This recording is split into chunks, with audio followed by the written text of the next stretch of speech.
After a Few Words by Randall Garrett. After a Few Words. This is a science fiction story. History is a science. The other part is, as all Americans know, the most fictional field we have today. He settled himself comfortably in his seat and carefully put the helmet on, pulling it down firmly until it was properly seated. For a moment he could see nothing. Then his hand moved up and, with a flick of the wrist, lifted the visor.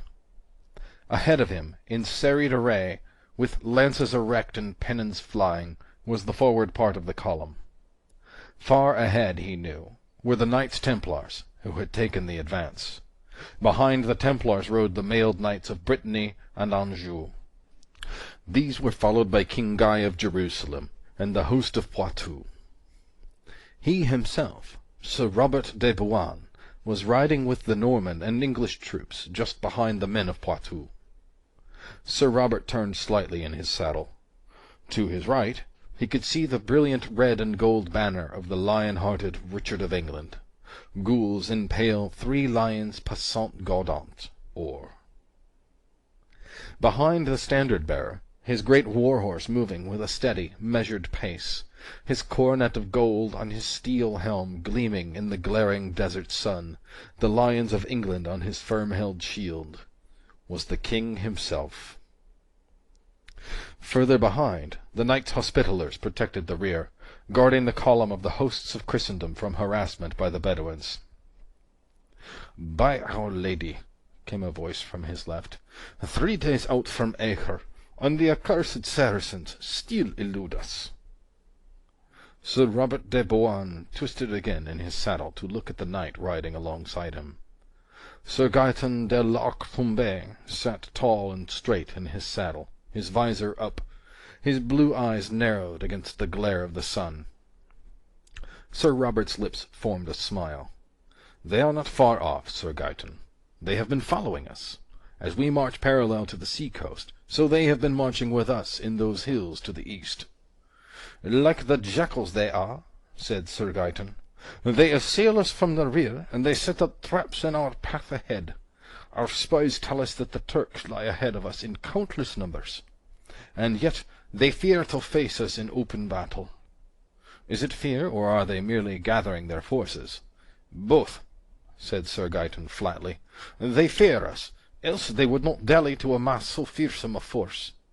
If, as our informers tell us, there are uncounted Turks to the fore, and if, as we are aware, our rear is being dogged by the Bedouin and the black horsemen of Egypt, it would seem that Saladin has at hand more than enough to overcome us, were they all truly Christian knights. Give them time. We must wait for their attack, Sir Knight. It were foolhardy to attempt to seek them in their own hills, and yet they must stop us. They will attack before we reach Jerusalem, fear not." "We of Gascony fear no heathen Mussulman," Sir Gaeton growled. "It's this hellish heat that is driving me mad." He pointed toward the eastern hills. "The sun is yet low, and already the heat is unbearable." Sir Robert heard his own laugh echo hollowly within his helmet. "Perhaps 'twere better to be mad when the assault comes. Madmen fight better than men of cooler blood." He knew that the others were baking inside their heavy armor, although he himself was not too uncomfortable. Sir Gaeton looked at him with a smile that held both irony and respect. "In truth, Sir Knight, it is apparent that you fear neither men nor heat, nor is your own blood too cool. True, I ride with your Normans and your English, and your King Richard of the Lion's Heart. But I am a Gascon, and have sworn no fealty to him. But to side with the Duke of Burgundy against King Richard?" He gave a short, barking laugh. "Ha! I fear no man," he went on, "but if I had to fear one, it would be Richard of England." Sir Robert's voice came like a sword, steely, flat, cold, and sharp. "My lord the king spoke in haste. He has reason to be bitter against Philip of France, as do we all. Philip has deserted the field. He has returned to France in haste, leaving the rest of us to fight the Saracen for the Holy Land leaving only the contingent of his vassal the Duke of Burgundy to remain with us. "And Richard of England has never been on the best of terms with Philip Augustus," said Sir Gaeton. "No, and with good cause. But he allowed his anger against Philip to colour his judgment when he spoke harshly against the Duke of Burgundy. The Duke is no coward, and Richard Plantagenet well knows it. As I said, he spoke in haste." "And you intervened," said Sir Gaeton. "It was my duty." Sir Robert's voice was stubborn. "Could we have permitted a quarrel to develop between the two finest knights and war leaders in Christendom at this crucial point? The desertion of Philip of France has cost us dearly. Could we permit the desertion of Burgundy too?" "You did what must be done in honour," the Gascon conceded, "but you have not gained the love of Richard by doing so." Sir Robert felt his jaw set firmly. "My king knows I am loyal." Sir Gaeton said nothing more, but there was a look in his eyes that showed that he felt that Richard of England might even doubt the loyalty of Sir Robert de Bouain. Sir Robert rode on in silence, feeling the movement of the horse beneath him. There was a sudden sound to the rear. Like the wash of the tide from the sea came the sound of Saracen war cries, and the clash of steel on steel mingled with the sounds of horses in agony and anger. Sir Robert turned his horse to look. The negro troops of Saladin's Egyptian contingent were thundering down upon the rear. They clashed with the Hospitallers, slamming in like a rain of heavy stones, too close in for the use of bows. There was only the sword against armour, like the sound of 1,000 hammers against 1,000 anvils. "Stand fast! Stand fast! Hold them off!" It was the voice of King Richard, sounding like a clarion over the din of battle. Sir Robert felt his horse move, as though it were urging him on toward the battle, but his hand held to the reins, keeping the great charger in check. The king had said, "Stand fast," and this was no time to disobey the orders of Richard. The Saracen troops were coming in from the rear, and the Hospitallers were taking the brunt of the charge. They fought like madmen, but they were slowly being forced back. The master of the Hospitallers rode to the rear, to the king's standard, which hardly moved in the still desert air now that the column had stopped moving. The voice of the Duke of Burgundy came to Sir Robert's ears. "Stand fast! The king bids you all to stand fast," said the Duke, his voice fading, as he rode up on the column toward the Knights of Poitou and the Knights Templars. The master of the Hospitallers was speaking in a low, urgent voice to the king. "My lord, we are pressed on by the enemy, and in danger of eternal infamy. We are losing our horses, one after the other." "Good master," said Richard, "it is you who must sustain their attack. No one can be everywhere at once." The master of the Hospitallers nodded curtly, and charged back into the fray. The king turned to Sir Baldwin de Carrero, who sat a horse near by, and pointed toward the eastern hills. "They will come from there, hitting us in the flank. We cannot afford to amass a rearward charge. To do so would be to fall directly into the hands of the Saracen." A voice very close to Sir Robert said, "Richard is right. If we go to the aid of the Hospitallers, we will expose the column to a flank attack." It was Sir Gaeton. "My lord the king," Sir Robert heard his voice say, "is right in all but one thing. If we allow the Egyptians to take us from the rear, there will be no need for Saladin and his Turks to come down on our flank. And the Hospitallers cannot hold for long at this rate.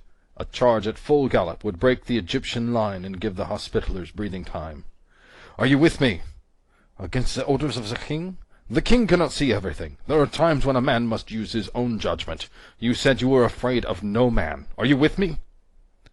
After a moment's hesitation, Sir Gaeton couched his lance. "I am with you, Sir Knight. Live or die, I follow. Strike, and strike hard." "Forward, then!" Sir Robert heard himself shouting. "Forward for St. George and for England!"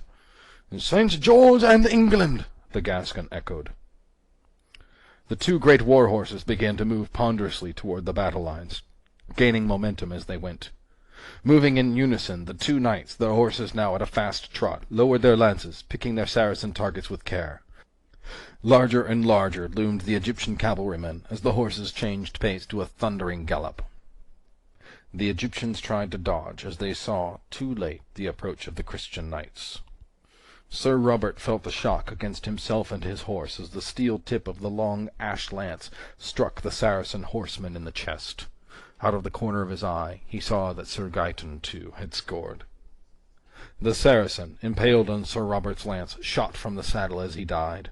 His lighter armor had hardly impeded the incoming spear point, and now his body dragged it down as he dropped toward the desert sand. Another Moslem cavalryman was charging in now, swinging his curved saber, taking advantage of Sir Robert's sagging lance. There was nothing else to do but drop the lance and draw his heavy broadsword. His hand grasped it, and it came singing from its scabbard. The Egyptian's curved sword clanged against Sir Robert's helm, setting his head ringing. In return the knight's broadsword came about in a sweeping arc, and the Egyptian's horse rode on with the rider's headless body. Behind him Sir Robert heard further cries of "St. George and England!"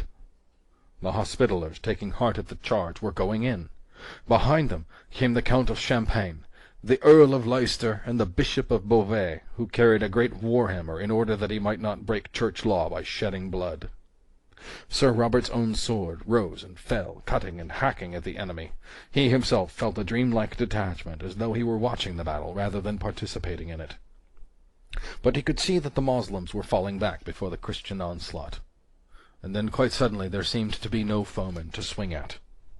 Breathing heavily, Sir Robert sheathed his broadsword. Beside him Sir Gaeton did the same, saying, "It will be a few minutes before they can regroup, Sir Knight. We may have routed them completely." "Aye, but King Richard will not approve of my breaking ranks and disobeying orders. I may win the battle, and lose my head in the end." "This is no time to worry about the future," said the Gascon. "Rest for a moment and relax, that you may be the stronger later. Here, have an Old King's." He had a pack of cigarettes in his gauntleted hand, which he proffered to Sir Robert. There were 3 cigarettes protruding from it, one slightly farther than the others. Sir Robert's hand reached out and took that one. "Thanks. When the going gets rough, I really enjoy an Old King's." He put one end of the cigarette in his mouth and lit the other from the lighter in Sir Gaeton's hand. "Yes, sir," said Sir Gaeton, after lighting his own cigarette. "Old Kings are the greatest. They give a man a real, deep-down smoking pleasure." "There's no doubt about it. Old Kings are a man's cigarette." Sir Robert could feel the soothing smoke in his lungs as he inhaled deeply. "That's great. When I want a cigarette, I don't want just any cigarette." "Nor I," agreed the Gascon. "Old Kings are the only real cigarette when you're doing a real man's work." "That's for sure." Sir Robert watched a smoke ring expand in the air. There was a sudden clash of arms off to their left. Sir Robert dropped his cigarette to the ground. "The trouble is that doing a real he-man's work doesn't always allow you to enjoy the fine, rich tobaccos of Old Kings right down to the very end." "No, but you can always light another later," said the Gascon knight. King Richard, on seeing his army moving suddenly toward the harassed rear, had realized the danger, and had charged through the Hospitallers to get into the thick of the fray. Now the Turks were charging down from the hills, hitting, not the flank as he had expected, but the rear. Saladin had expected him to hold fast. Sir Robert and Sir Gaeton spurred their chargers toward the flapping banner of England. The fierce warrior King of England, his mighty sword in hand, was cutting down Turks as though they were grain stalks, but still the Saracen horde pressed on. More and more of the terrible Turks came boiling down out of the hills, their glittering scimitars swinging. Sir Robert lost all track of time. There was nothing to do but keep his own great broadsword moving, swinging like some gigantic metronome as he hacked down the Moslem foes. And then suddenly he found himself surrounded by the Saracens. He was isolated and alone, cut off from the rest of the Christian forces. He glanced quickly around as he slashed another Saracen from pate to breastbone. Where was Sir Gaeton? Where were the others? Where was the red and gold banner of England? He caught a glimpse of the fluttering banner far to the rear, and started to fall back. And then he saw another knight nearby, a huge man, who swung his sparkling blade with power and force. On his steel helm gleamed a golden coronet. Richard! And the great king, in spite of his prowess, was outnumbered heavily, and would within seconds be cut down by the Saracen horde. Without hesitation, Sir Robert plunged his horse toward the surrounded monarch, his great blade cutting a path before him. He saw Richard go down, falling from the saddle of his charger, but by that time his own sword was cutting into the screaming Saracens, and they had no time to attempt any further mischief to the king. They had their hands full with Sir Robert de Bouain. He did not know how long he fought there, holding his charger motionless over the inert body of the fallen king. hewing down the screaming enemy, but presently he heard the familiar cry of "For St. George and for England!" behind him. The Norman and English troops were charging in, bringing with them the banner of England. And then Richard was on his feet, cleaving the air about him with his own broadsword. Its bright edge, besmeared with Saracen blood, was biting viciously into the foe. The Turks began to fall back. Within seconds the Christian knights were boiling around the embattled pair, forcing the Turks into retreat, and for the second time Sir Robert found himself with no one to fight. And a voice was saying, "You have done well this day, Sir Knight. Richard Plantagenet will not forget." Sir Robert turned in his saddle to face the smiling king. "My lord king, be assured that I would never forget my loyalty to my sovereign and liege lord. My sword and my life are yours whenever you call." King Richard's gauntleted hand grasped his own. "If it please God, I shall never ask your life. An earldom awaits you when we return to England, Sir Knight." And then the king mounted his horse and was running full gallop after the retreating Saracens. Robert took off his helmet. He blinked for a second to adjust his eyes to the relative dimness of the studio. After the brightness of the desert that the televicarian helmet had projected into his eyes, the studio seemed strangely cave-like. "How'd you like it, Bob?" asked one of the two producers of the show. Robert Bowen nodded briskly and patted the televic helmet. "It was okay," he said. "Good show. A little talky at the beginning, and it needs a better fade-out, but the action scenes were fine. The sponsor ought to like it, for a while at least." "What you mean, for a while?" Robert Bowen sighed. "If this thing goes on the air the way it is, he'll lose sales." "Why? Commercial not good enough?" "Too good. Man, I've smoked Old Kings, and believe me, the real thing never tasted as good as that cigarette did in the commercial." End of After a Few Words by Gordon Randall Garrett.